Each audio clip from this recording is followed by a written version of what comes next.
And welcome to the Dividing Line. My name's James White. It's a Thursday afternoon, and that looks weird. It's doing that Uber pixelation thing. Makes it look like my shirt is actually active, which it's really not. But I do need to explain the shirt. The shirt is from the USA Pro Cycling Challenge, which is going on right. I'm sorry, the USA Pro Challenge. They took the word cycling out. I got used to it when it was the USA Pro Cycling Challenge, but I think it's the best bike race in the United States without any question. And the stage just finished, so I was really glad I was wearing this today because Jens Voigt tried to win it. He got caught 750 meters from the end. Yensi, this is his last race. Every time he goes out on a what they call a TV attack or a TV suicide attack, he'll be 43 years old next month. And all of us old guys go, yeah, go Yensi. And he didn't pull it off today. He got caught 750 meters from the end, but it was great. It was great. But it's the best bike race in America. There's no question about it. And TJ Van Garderen's going to win it again this year, I hope. He's our best hope for the Tour de France, too. So, but anyways, but I need to explain that these are the various jerseys, the yellow jersey, the points leader, the king of the mountains, the most aggressive, and the best young rider. I have to explain that because someone who will remain nameless saw this shirt just a little while ago while I was FaceTiming with someone who will remain nameless and said that he thought that this was a Power Rangers shirt. And that these are the Power Rangers holding their swords over their heads. And all I can say is to that nameless person, Christmas is coming. I'll just leave it there. Christmas is coming. And hope you like Power Ranger stuff. So anyway, that has nothing to do with what we're doing today. Just a real quick follow-up on the last program. Didn't even cue anything up because I'm going to be focused on primarily one thing for this hour. But Michael Brown, the living Michael Brown, as in, up until a week and a half ago, I could say Michael Brown. Everybody knew who I was talking about, but not anymore. Michael Brown, as in the gentleman that I've debated with on the same side and against a number of times, did a response to Vicky Beaching as well. What was interesting was he responded to a different clip, which I had not seen and didn't really spend a whole lot of time looking for, but where she was on with some other people. And what amazed me, why would it amaze me? It shouldn't amaze me. But what really concerned me or disappointed me, I don't even know what term to use anymore, but here she's doing the West Wing thing. She's doing you're wearing a shirt of mixed cloth, and all it did was once again confirm the importance of what I've said many, many times, and hopefully the importance of the sermon series that I'm doing, that other people have done similar things, and that is in regards to the subject of the holiness code in the book of Leviticus. And I'm really looking forward to, I'm working on it right now as time allows, working through the text, translating the text, etc. And there's just a lot of meat in that section, and I'm really hoping that those sermons will be useful to folks. But it just, every time I see someone pushing quote-unquote gay Christianity, using that kind of argumentation, for everybody, for every Christian, it should just immediately tell you this is not a serious person. This is not a person who is seeking to seriously deal with the Word of God. They're not. That kind of argumentation is just so bogus and so just ignores so much of already what has, the church has always had to deal with the issue of what is ceremonial law, what is moral law, what is judicial law just for the people of Israel, for example, over against anything else. I mean, those are conversations that have been going on for a long, long time, and to just simply sweep them under the rug and go, oh, well, yeah, I can engage in these behaviors because these behaviors are no longer considered sinful, and so none of these behaviors are considered sinful anymore. I mean, don't they realize that that kind of blithe, surface-level, simplistic statement could be used by anyone engaging in any kind of behavior, even the behaviors that they themselves still continue to believe are sinful, even though they're mentioned fewer times in the Bible than homosexuality is viewed as sinful in the Bible? No, they're not worried about that. See, the homosexual is only worried about one thing, right? Me. You all need to act and believe and behave in such a way as to make me feel better about me. That's just, it's the me religion. And it's a sad thing to see. But I hadn't seen that clip, and I'm sure I would have played a portion of that had I seen it, but I hadn't. So there you go. But obviously, Michael's response was very good to the Vicky Beaching situation, and I'm telling you, it'll be a while. It'll be a while down the road, and who knows? Maybe the whole situation will have changed so much that it won't make much of a splash. But someday there will be the Vicky Beaching Rachel Held Evans game-changing, scholarly. This is it. The whole church will now have to agree book. It's coming. It's coming. You just watch. Last time we were together, we touched on, and I had somebody in channel. Who was it in channel? I forget who it was. Someone in channel basically said, you better do what you promised to do. It's like, alrighty. You bet. Nothing like putting a little pressure on there, but you better do what you promised to do, and continue dealing with Ahmed Deedat's Crucifixion or Crucifixion. So we'll be glad to do that. Once again, just for those of you who are reaching for the mouse to go, oh, okay. Yeah. Why should you care about what a man who died a few years ago said about the crucifixion? Well, I've told the story before. I'm going to tell it again just to give you some background here. Remember when I went to New York a number of years ago and I did a debate with a Muslim imam? It was one of the smaller debates that we did, and a group of Ahmadi Muslims attended the debate. And in talking with them, I invited them to come listen to my presentation on the reliability of the New Testament. They canceled their service at their mosque and came to New Hyde Park Baptist Church and attended my presentation. And afterwards, they got up and they asked questions, and it was really good. It was great.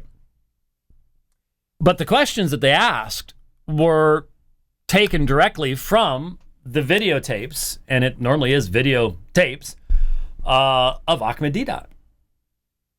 Deedat was a rock star. Is there a maybe what? I thought you were pointing at something. Oh, okay. I thought you were pointing at something. Let me just live webcasting here. Ahmed Deedat versus Jimmy Swaggart. Yep, there it is.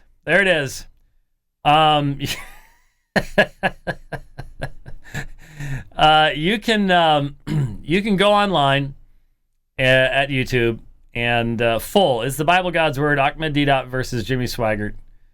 And I don't know if that's the only. I thought they had done two, but boy, there's a lot of them here. Yeah, there are a lot of wow, clip after clip after clip after clip of that very, very, very, very painful debate, which I've never watched, but I listened to it, and it was like being branded with a hot iron. It was just that bad.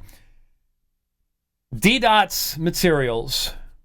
I mean, the Ahmadi Muslims are persecuted. They're killed by the Sunnis in Pakistan. And yet, here were Ahmadi Muslims talking to me in New York, and their arguments about the Bible came from watching Ahmed Deedat videos. The Islamic Propagation Center in South Africa was founded by Deedat. And are there Muslims who recognize that Deedat was not much of a scholar? Yes, there are. Yes, there are. But the chances of you encountering that kind of Muslim are much, much, much smaller than encountering the kind of Muslim who looks at Deedat and goes, "There it is." How can anybody question what Deedat has to say? I mean, he's just overwhelming in his argumentation. Actually, what he is overwhelming in his storytelling. And one of the toughest things about trying to, and I'm motioning toward the screen with the audio on it, one of the most difficult things to try to do with Deedat is to find his argument so you can present it briefly, because for so many of these things, I'm going to have to say, okay, you heard him say that. He then spent the next 5 minutes talking about the same thing. And you wonder, how can you do that? Well, he was a showman. He was a showman. At one point during this presentation on Crucifixion or Crucifixion, F-I-C-T-I-O-N, he stops and says, "Mr. Chairman, I'm getting the sense that many people are feeling this is too difficult information." And then he stops and he says, "Tell me who said this." He says, "I've got 20 rand. That's the currency in South Africa. I have 20 rand here. If anyone can tell me, was this Marx, Muhammad, or Moses?" I think we used the 3 M's. And then he gives a quote. "Those who would not have me to rule over them, bring them before me and slay them before me." And who said that? "I'll give you 20 rand." And he's doing this and it goes on for 3-4 minutes before he says it was Jesus Christ. Now, of course, later, one of the Christians in the audience during the Q&A section goes, he was telling a parable there.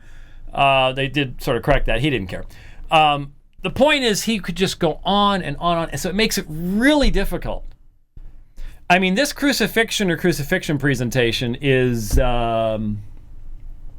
hours and 22 minutes long. Now, there's audience questions at the end. So let's take the 20 minutes audience. It's 2 hours long. I could have presented the arguments that he presented in about 25 minutes. About 25 minutes. So the rest is just fluff. It's poof.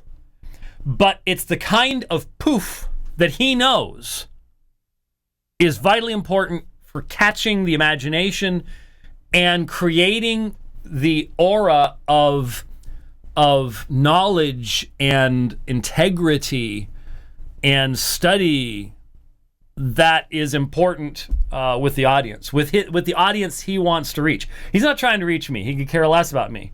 I think in his more honest moments, he knew that people like myself, he wouldn't have had any idea who in the world I was, but people like myself could see through him in a second.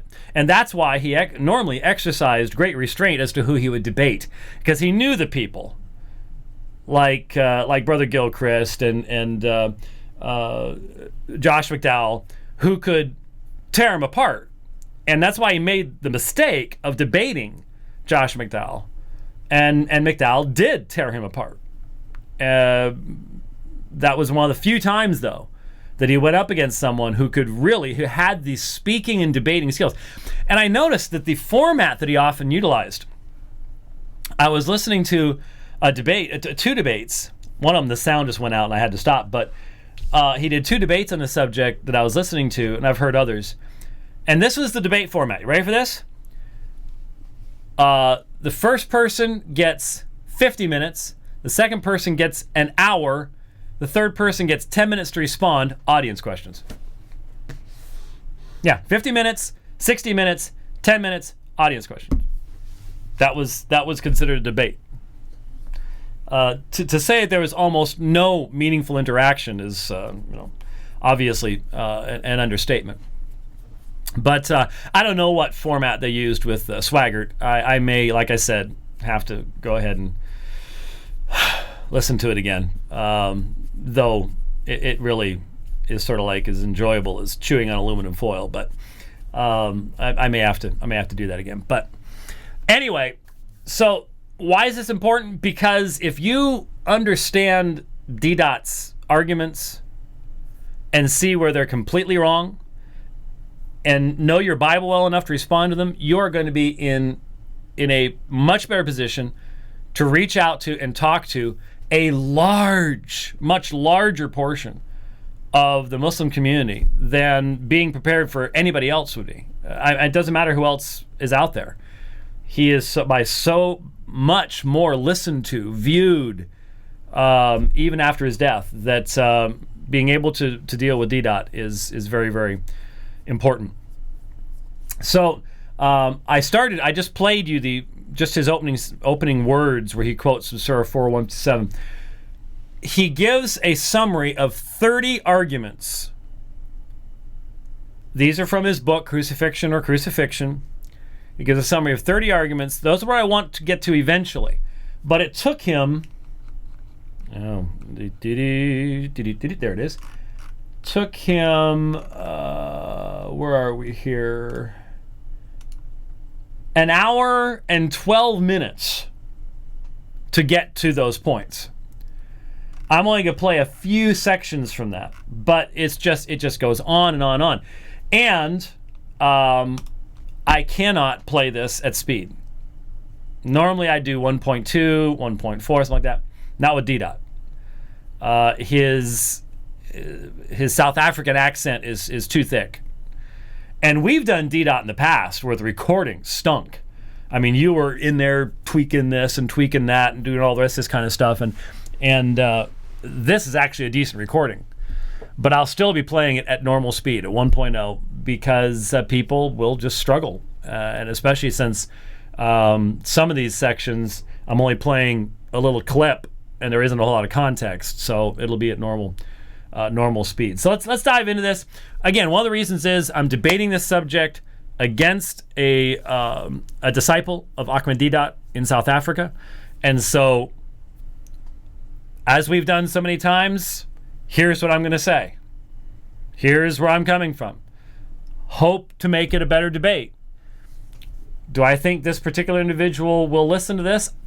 I'd give it a better than 50-50 chance. I think so. I hope so.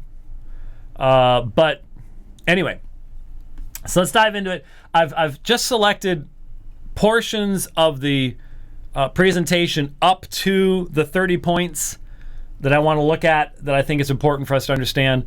We'll see how far we get since I've already spent 45 minutes. So let's dive in. To him, this is the most important thing of his religion.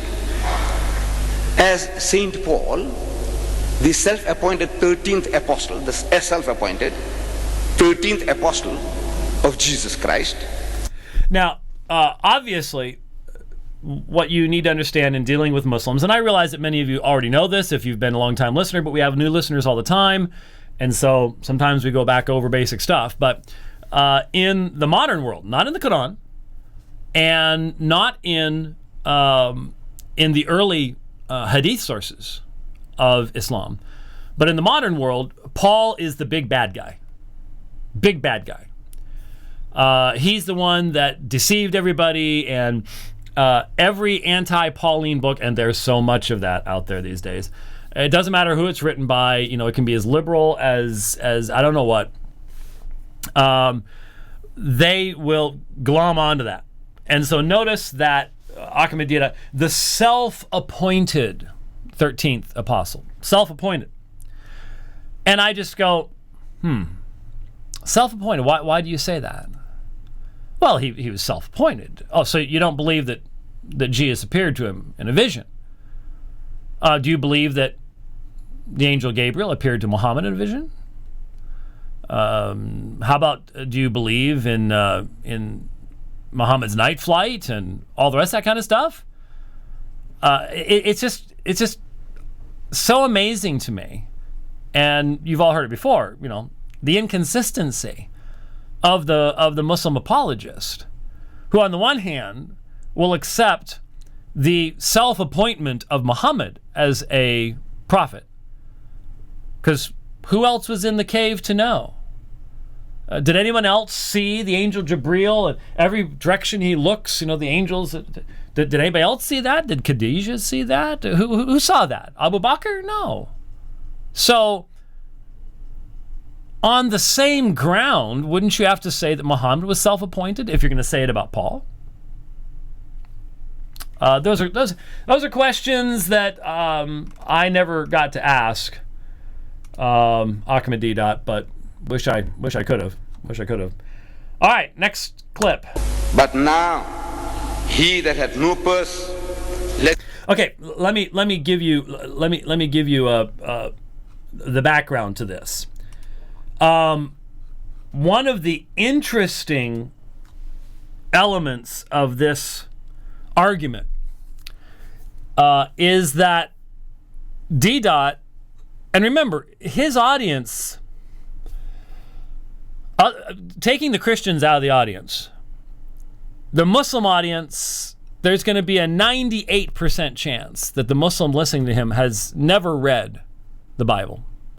And so whatever he says must be true. So he gets to create the context. And one of the reasons, and if you're one of my future Muslim opponents or Muslim friends out there, one of the reasons I've said some very strong things about Ahmed Deedat is, if this is the best you've got, and it isn't, but if it is, y'all got some real problems, because anyone who knows the Bible knows that this man is grossly mishandling the text. I mean, you compare, I challenge any one of you, you compare how I handled the text of the Quran in here. You compare how I handled the text of the Quran in this with how Ahmed Deedat handles the text of the Bible. There is no comparison. None. I happen to know that there's something called context. I happen to know what the original language of the Quran was, and I'll take that into consideration as best I can. Deedat tries to create a mythology about the crucifixion, saying, I'm just quoting your Bible, And yet the reality is, every single one of the people that he cites, Matthew, Mark, Luke, John, Paul, whoever, all said the same thing, that Jesus Christ died on the cross of Calvary. Every one of them says it. So to isolate a phrase here and isolate a verse here, where 2 sentences earlier or 2 sentences later it says Jesus Christ died, ignoring that and then pulling this out and say, see, he didn't die, is the most dishonest, deceptive type of argumentation. And yet it is all Deedat does. It's all he does.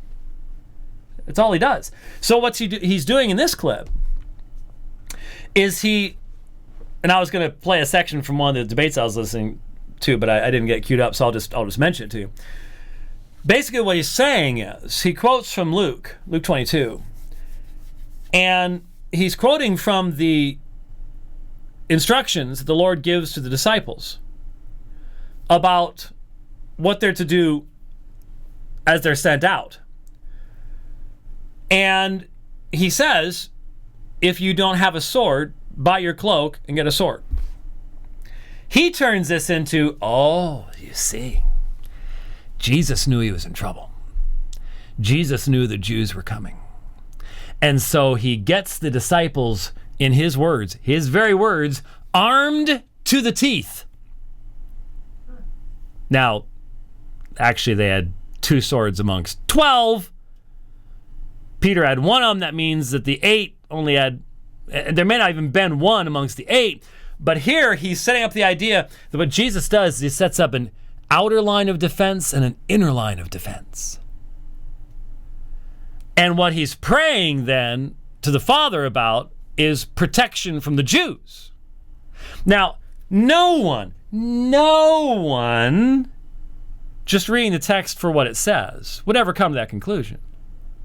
That's not what the authors were communicating. They weren't trying to communicate that. They didn't suggest that. So how does he get away with this? He is banking on the fact that the people in the audience that he wants to reach don't know enough about the New Testament to catch him, and they're not going to care enough to even check him out. So he's banking on. So here's the presentation. But now, he that hath no purse, let him take it, and likewise his bag. And he that hath no sword, the one to cut people's throats, chop off people's necks. Sword, S-W-O-R-D, sword. Those who have no sword, let him sell his garments and buy one. Luke chapter 22, verses 35 and 36. Preparation. Can you see? Preparation for war, for defense. War. That march had failed, and now trouble is brewing. In that upper room, there will be sitting targets for the Jews. So he takes his disciples in the middle of the night, midnight, and he walks them 5 miles out of town to a place called Gethsemane, an olive press, a courtyard, stone walls, and he puts 8 of his devoted disciples, these disciples who were beating their breast in that upper room, said, Master, anything happens to you, we are prepared to die for you. Master, we are prepared to go to prison for you. Determined lot. Armed to the capacity what the circumstances would allow. Armed to the teeth. Armed to the teeth. And he puts 8 of his devoted disciples at the gate. He says, sit ye here while I go and pray yonder. I, alone, I'll go and pray beyond. You sit here at the gate. Watch with me. I said, watch what? What is there to watch in the middle of the night in Gethsemane, olive press? There's nothing there to watch. No, keep guard, because the Jews were after his blood. They'll be coming for him. So you keep guard here. 8 at the gate. So there you have the setup. And the reality is, 2 swords. They're not set up for battle. These men, there is no conversation about the Jews are coming, look out for the Romans. And in fact, later on, I'm not sure if this next one is the section. Let me see if it is. James chapter 5 verse 16. No, it's talking about the prayer. At one point, he will criticize Luke because Luke says that they were sleeping for grief. He says nobody sleeps for grief. Luke was just wrong about this. Again, Ahmed Deedat had no skills as an exegete. None. I've never seen a situation where Deedat's intention was to actually honestly represent what the Bible was saying. That was irrelevant to him. The Bible was a tool for him to use. That's it. Whether he was accurately representing it, context, language, irrelevant, as we will see over and over again. So when it talks about he comes to the disciples and he finds them asleep from grief, is what Luke says. He says, no one, because you're grieving, sleeps. So grief takes sleep away from you. Well, yeah, but he's not trying to understand what Luke is actually saying. What has Jesus told the disciples that evening? I'm going away. I'm going away. Where I'm going, you cannot come. That's the exact opposite of the story that he's trying to tell. So when you encounter something where they are exhausted from their sorrow and from their sadness, from the letdown of thinking one thing, and now Jesus is saying, I'm going away. I'm not going to, and where I'm going, you cannot come. You've got John 13, 14, 15. You've got the content of what Jesus shares with them that evening. which Deedat cannot argue against because he uses that very same section to try to find Muhammad in the Bible. We've discussed that one for lengthy periods of time in the past. But anyway, since his story doesn't fit what's there, then he finds things that he can attack and say, well, this was wrong, because it goes against his theme, his story, rather than going, oh, maybe I've misunderstood this. That's just what Deedat is all about in this material. James chapter 5 verse 16, he says, the effectual fervent prayer of a righteous man availeth much. It carries weight. Some cynic remark that if you cry out like that, even the Lord of mercy, the Father in heaven, will come down from his throne to answer your call. You cry like that, bring him down from his throne. He must come to your aid. And God accepted his prayers. He says, who in the days of his flesh, means while he was here with us, he had offered up praise and supplications with strong crying and tears unto him that was able to save him from death, and was heard in that he feared. He was heard, means God heard his prayers. What does it mean, God heard? Does it mean God is deaf at any time? He's all-hearing God. He hears everything. He hears the whispers. There were secret thoughts he hears. What does it mean, God heard? It means God accepted. Zechariah in his old age, he prayed for a son, and God heard his prayers, and John the Baptist, Yahya alayhi salam, was born. Hazrat Ibrahim alayhi salam in his old age prayed for a son, and Allah heard his prayers, and Ishmael was born. Ismail. You know what is Ismael? Means God heard. Literally it means in Hebrew, God heard. What? The prayer of Abraham materialized. Ishmael in Hebrew means God heard the prayer of Abraham. So, God Almighty answers his prayer. And there appeared an angel unto him from heaven, strengthening him. Luke chapter 22, verse 43. So, and again, it just takes forever. Repeat the same thing over and over and over again. That was about the briefest version we could get. But what's the idea? The idea is that Jesus is praying to be saved from death, and since God heard him, then he did not die. And the citation is from Hebrews 5:7. In the days of his flesh, he offered up both prayers and supplications with loud crying and tears to the one able to save him from death, and he was heard because of his piety. Now, can anyone read Hebrews 5 and actually think that what the writer to the Hebrews is saying is Jesus didn't die? There's no book in the New Testament that refers more often to the death of Jesus than this book. So you have to just completely disrespect the authorial intent and context of the passage to come up with this reading. But I cannot tell you how many Muslims I've had who said, well, it says in Hebrews 5:7, God saved him from death. Yes, by the resurrection from the dead. It's so obvious. It's so plain. It's right there on the page.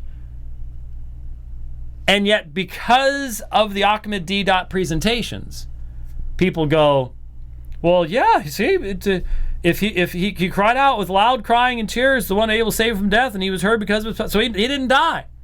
No, he was saved from death via the resurrection, whereby he was then seated at the right hand of the Father, intercedes for his people because of his atoning sacrifice. Everything that Deedat in Islam denies is exactly what the writer of the Hebrews was affirming.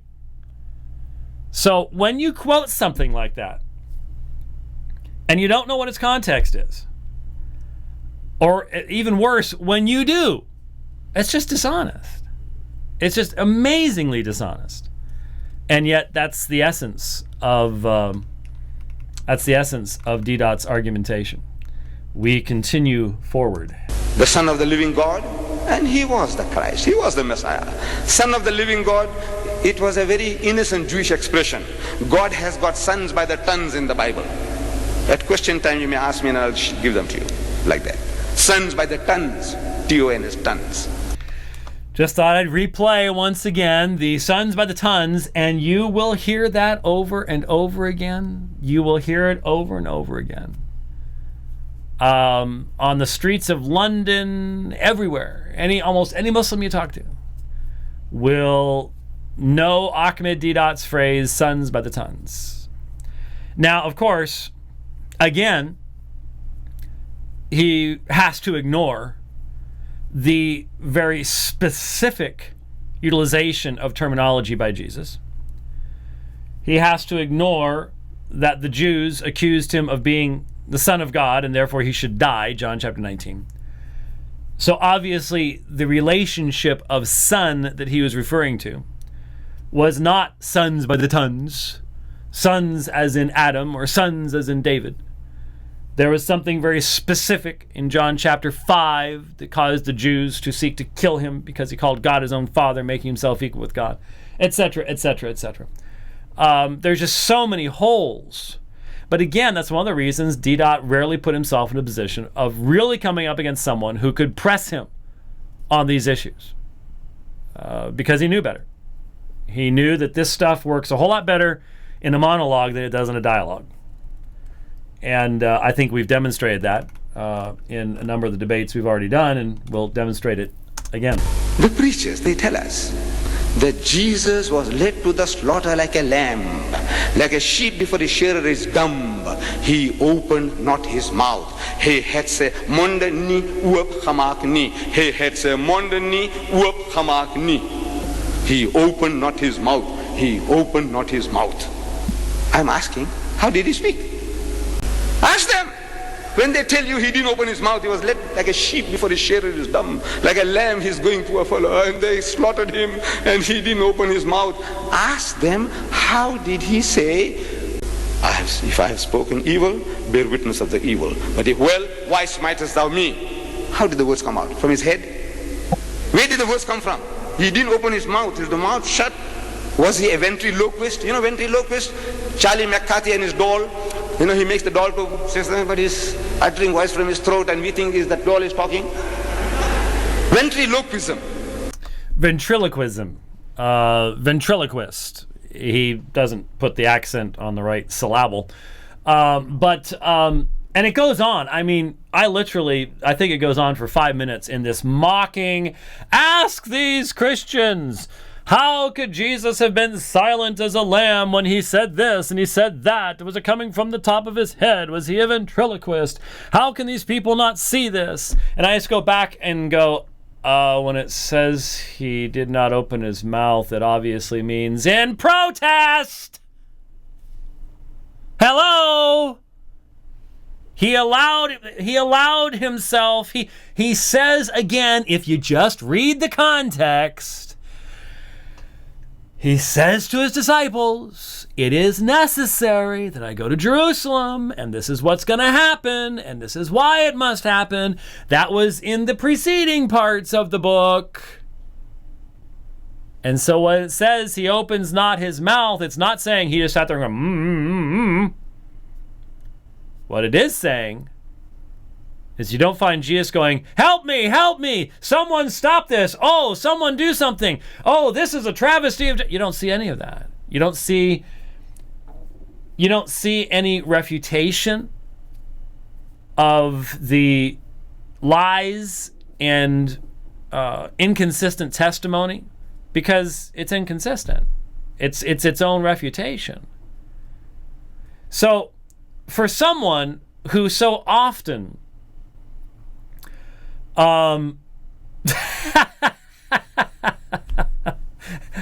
okay. Yeah, thanks. I just some of my do you see Twitter? You see what I'm looking at? Yeah, I mentioned to Rudolph the fellow by the side of the road on the way to Potchefstroom who sells hubcaps. He's got them all up on this fence type thing. And Rudolph pointed out to me as we were driving out there, and I watched for him as we were driving back. Was the next day, because we drove back and forth a couple times. But but there's a picture of the guy next to his hubcaps along the side of the road on the way to Potchefstroom. You know, that looks kind of like a place south of Prescott. Yep. Well, it is similar as far as the terrain goes too. Yeah. But there it is. I didn't expect to see that, but it completely threw me off of whatever I was talking about before. But I looked down there and I'm like, what is that? Oh, okay, there it is. There's the picture of the all the hubcaps. I don't know how you could make a living selling hubcaps, to be perfectly honest with you, but there you go. There's the picture. If anybody wants to see it on Twitter, maybe I'll retweet it here, and that way, if you're there, I retweeted it to the followers there. There you go. So y'all can see the hubcaps down in South Africa, which proves that I was telling the truth about our trip down there. What was I talking about? I have no earthly idea. But yes, I do remember this outrageous misuse. Here's a man who will repeatedly say, according to the idiom of the Jews. For example, he will say that when Jesus says, I've not yet ascended to my Father, that, according to the idiom of the Jews, means I am alive. No, that's absurd, as we will see. But if you really wanted to know something about the idiom of the Jews, this one should have been easy. He opened not his mouth in protest. He opened not his mouth in self-righteous vindication. That is the idiom of the Jews. But he won't use that here. No. Because he wants to make up a reason for accusing the Bible of error or something like that. And when she goes to the tomb, we are asking, why did she go there? Now, here, I didn't know if we were going to get to this, but we are. Here is, I don't even know how to describe it, but what you're about to listen to, and to my Muslim friend in South Africa, I fully intend to be fair and seek to honor God and in our encounter. But you try to go here, and I will bury you. Because this argument is utterly bogus. B-O-G-U-S, bogus. Here, Ahmed Deedat, and he does this in all of his talks, all of his debates. It's in his book. It's in the Crucifixion book. It's in the Who Moved the Stone book. I even looked at the Crucifixion book, and I wanted to see, does he provide any kind of meaningful documentation for this? And it says at the bottom of the page, here's on the page, it says, this aspect is dealt with in greater detail in a book, Who Moved the Stone? So I went and got Who Moved the Stone, and I looked it up there, and it wasn't dealt with in any more depth. It just reasserted. What's the argument? I'll play it for you, but I'll just go ahead and read it for you here. It was Sunday morning, the first day of the week, according to Hebrew calculations, was Saturday, the Sabbath is the 7th, when Mary Magdalene alone visited the tomb of Jesus. The question arises, why did she go there? To anoint him, Mark 16:1 tells us. The Hebrew word for anoint is masaha, which means to rub, to massage, to anoint. That's where the footnote is about the more in-depth dealing, which there wasn't. The second question is, do Jews massage dead bodies after 3 days? The answer is no. Do the Christians massage dead bodies after 3 days? The answer is again no. Do the Muslims, who are the nearest to the Jews in their ceremonial laws, massage dead bodies after 3 days? The answer again is no. Then why should a Jewess want to massage a dead, decaying body after 3 days? We know that within 3 hours, rigor mortis sets in, the stiffening the body after death. In 3 days' time, the body will be fermenting from within. The body cells will be breaking up and decomposing. If anyone rubs such a decaying body, it will fall to pieces. Does the rubbing make sense? No. It would, however, make sense if she was looking for a live person. You see, she was about the only person besides Joseph of Arimathea and Nicodemus who had given the final rites to the body of Jesus. If she had seen any sign of life in the limp body of Jesus when he was taken down from the cross, she was not going to shout, "He is alive." She returns after 2 nights and a day, when the Jewish Sabbath had passed, to take care of Jesus. Now, did any of the gospel writers have anything like this in mind at all? Of course not. What's your evidence? Matthew, Mark, Luke, John all say the same thing. Jesus was dead. He died. Paul? No. Peter? No. Anybody? No. Well, what about, I'm sorry. I jumped the gun. Let's listen to it in his own sonorous tones. And when she goes to the tomb, we are asking, why did she go there? So the gospel says she went to anoint him. So we are asking, you see this Hebrew word, anoint is masah. Masah means to rub, to massage, to anoint. So we are asking the Christian, he says, do Jews massage dead bodies after 3 days? Do they? Because within 3 hours rigor mortis sets in. You know, the hardening of the cells. The body starts fermenting from inside. Such a rotting body, when you massage it, falls to pieces. Does it make sense? After 3 days, she wants to go and massage the dead, rotting body. Do Jews do that? Ask the Jews. They say no. I say, you Christians, do you massage dead bodies after 3 days? The answer is no. All right, so here's the argument. That the Hebrew term is masaha, and this means to massage.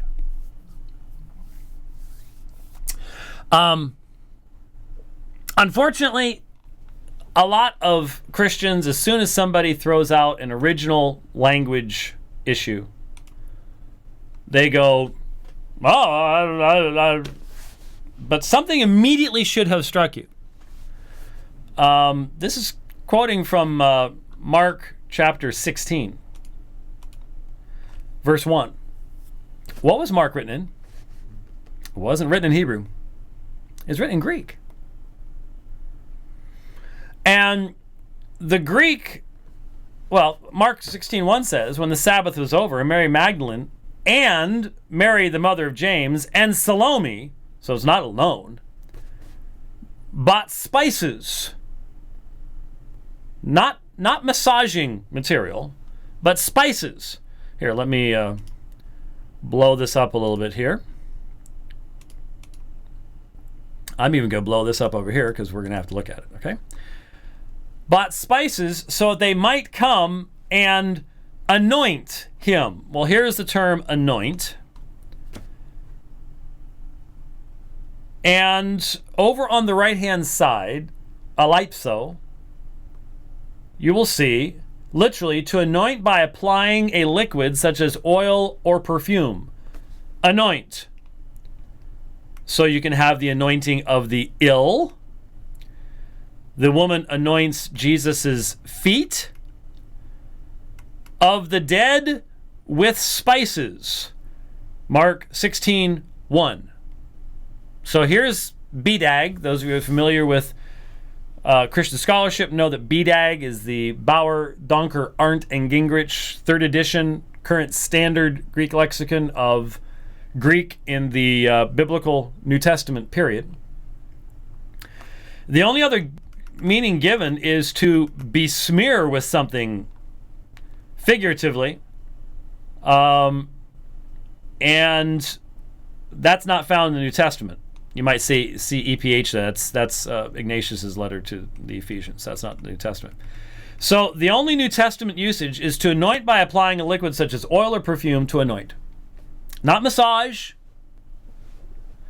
And if you look at spices, aromata, you can find all sorts of evidence that that term refers to materials used in Jewish burial practice. There is no word masaha. Oh, but certainly, you see, what we have to do is, this may have been written in Greek, but they spoke Aramaic. And so we have to look at that. Well, that's conjecture. Anytime, there's no Aramaic original of Mark. In fact, it's obvious that Mark was not written in Aramaic first, because it has all these places where which translated means this. Mark is plainly written for a Greek-speaking audience. So any speculation as to what an original term would have been is just that, speculation. We don't know and could not possibly know what terminology would have been used, but let's run with it. Let's run with it for a moment. Let's look at the Hebrew for masaha. It certainly can mean to touch, to rub, things like that, depending on what form it's used in. But its primary meaning is to smear with liquid, such as oil or dye, to anoint cultic objects, to anoint humans, to anoint kings, which just went by there, the priest, the anointed one, the Mashiach. A prophet could be anointed or ordained to certain functions, to be anointed as a king, etc., in the Nifal form. So the idea of massaging, as in trying to get someone better, where was that in all that? So even if it was masaha, any serious individual would go, well, we need to look at the context. And in the context, they bought these spices not to come give him a massage after having left him without food and water in a hole for 2 days.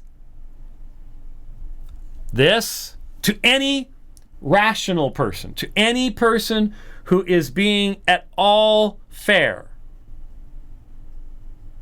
this is the action of women who are caring in the standard Jewish tradition for a body that had to be rushed into the tomb prior to the Sabbath day. Now, I'm not sure if I get into this one. I might. If I haven't marked it, I'll try to mark it. But at one point, we will have to deal with the way that Jews kept time. Because Deedat, and really, he should completely understand this, because there would be plenty of examples of it in Islamic history. But he does the 3 days, 3 nights, Jonah has to have been Wednesday, couldn't have been Friday thing. Shows complete ignorance of what the word for Friday is in Greek. Preparation day, in case you're wondering. Paraskue. And doesn't understand that any portion of a day is counted as a full day. He probably does understand that, but just didn't bother to tell people because it doesn't fit his paradigm. But we will have to get into that as we work through this. But this whole argument utterly fails. Contextually, linguistically. Deedat defenders, you show me a single place in this book where I even got close to doing what Deedat did with regularity to the text of the New Testament. Just one place.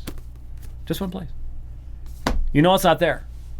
Because we show you far more respect when we deal with your text than Deedat showed for us.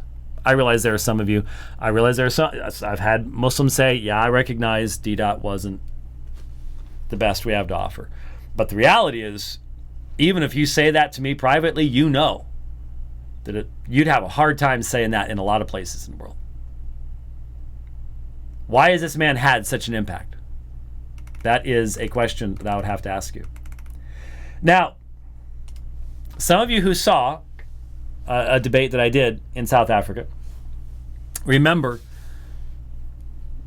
that the gentleman I debated used this very argument from Ahmed Deedat.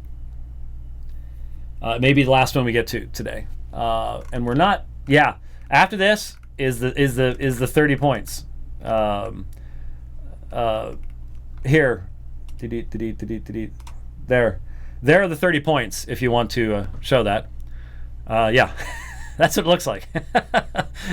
Each of the colors is the point. So the first red blocks, point number 1, blue is point number 2, et cetera, et cetera. So there's the 30 points. But here is where we are. Here is Ahmed Deedat's explanation of John 20:28. Let's listen to it. 8 days later, Jesus comes again. Now he sees this guy. Thomas says, hey, Thomas, come. Reach hither thy finger and behold my hands, and put your hand into my side and don't be faithless. Now he realizes what a fool he was. So he says, my God, my Lord. So now the Christians say he recognized that Jesus is his God and his Lord. Imagine. You exclaim, you go and report me to the special branch that Deedat was preaching communism here. To you all, communism. So they come along, harass me, they give me trouble, and they tell me eventually, he says, look, it's your friend, man. Who? Mr. Muhammad. He said, he is the guy who was, prodding us. So when I meet him, he brought smiling face, my benefactor, my friend. I said, Sali, my God, what a thing to do. Sali, my God. He's my God. I said, Sali, Allah, what a thing you have done. Sali, Allah, you Allah. What's wrong with you people? This is an exclamation. What a fool that I was, man. The 10 disciples telling that he is alive, and I said, I will not believe. Now, if you didn't follow that, I guess I can understand why that would be, but it's not that difficult to get. The argument, which is what so many Jehovah's Witnesses use as well, is that Jesus, when Thomas sees Jesus, he's saying, my Lord, my God, as if Jesus is Lord, God is somebody else. Let me explain one more time for those who'd like to know, and I'll switch back over to accordance here. That is impossible given the grammar of the New Testament. It's impossible. And here's why.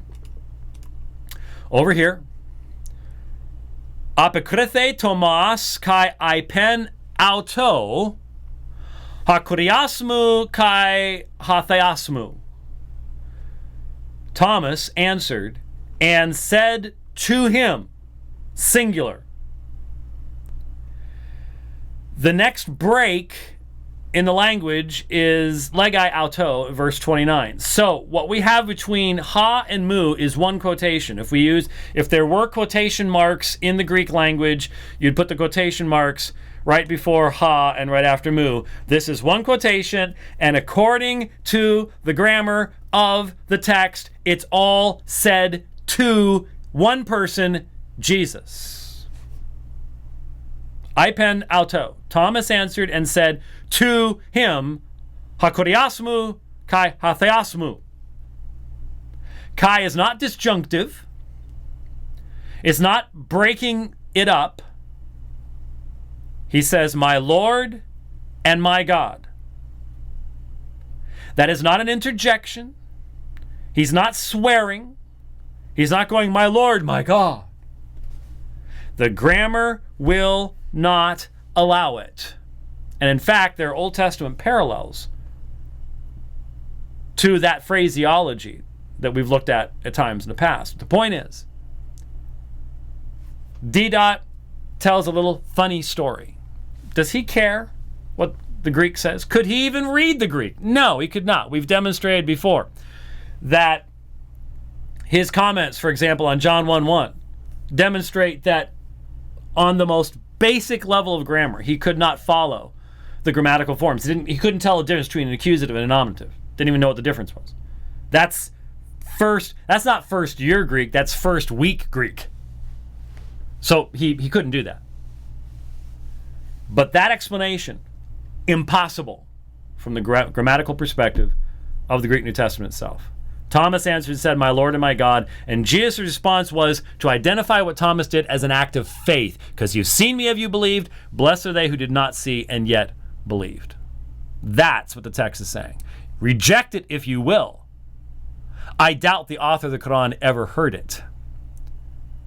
But that's what it says. That's what it says. So, next time we get back to Ahmed Deedat, I'm not going to give you a specific time so people can't go, well, you've got to do this very next time. But probably next time, maybe next time, we will have the 25 points. 30 points. 30 points. Why Jesus did not die. The 30 arguments.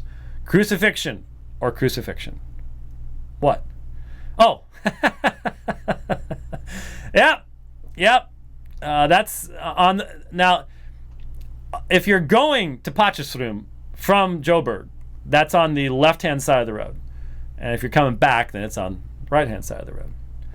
And like I said, Rudolph and I were chatting about stuff as we were going there. And but he warned me it was coming. He says, by the way, Dr. White. He always calls me Dr. White. Sometimes I have to introduce him to my first name. But he says, by the way, I want you to see something. It's coming up here. You know, and there it was. And so we now have it immortalized on the dividing line. Thank you. Yes, we still need help to get to South Africa. We're getting there. Thanks to all who have given. But if you'd like to help me, because one of the things we're doing is I was just talking with Rudolph about the subjects. John Gilchrist and I are going to get to lecture at Northwest University, the School of Theology at Potchefstroom. And I heard from Brother Cantrell, and we're going to be talking about the subjects. We're going to have a big mega worldview seminar at his church, great church there in Joburg. Really excited, still need your help. So I hope you're getting excited about it. And we're just kind of hoping that we don't have to sell the hubcaps to get down there. Or get you back, for that matter. I don't have any hubcaps on my 2007 Nissan Versa. They kept flying off. Nissan knows it has a problem because I have seen so many Versas going down the road without hubcaps. They all ended up in South Africa someplace. They flew all the way to South Africa. I eventually had to replace those with actual rims because I replaced 3 of them. I realized, okay, this is getting ridiculous. So anyways, I hope you're getting excited about it. That's where we're headed. But we're out of time on the dividing line today. In fact, we went over time, but that's okay. We'll be back next time. Thanks. Keep praying for us, and we'll see you on Tuesday. God bless.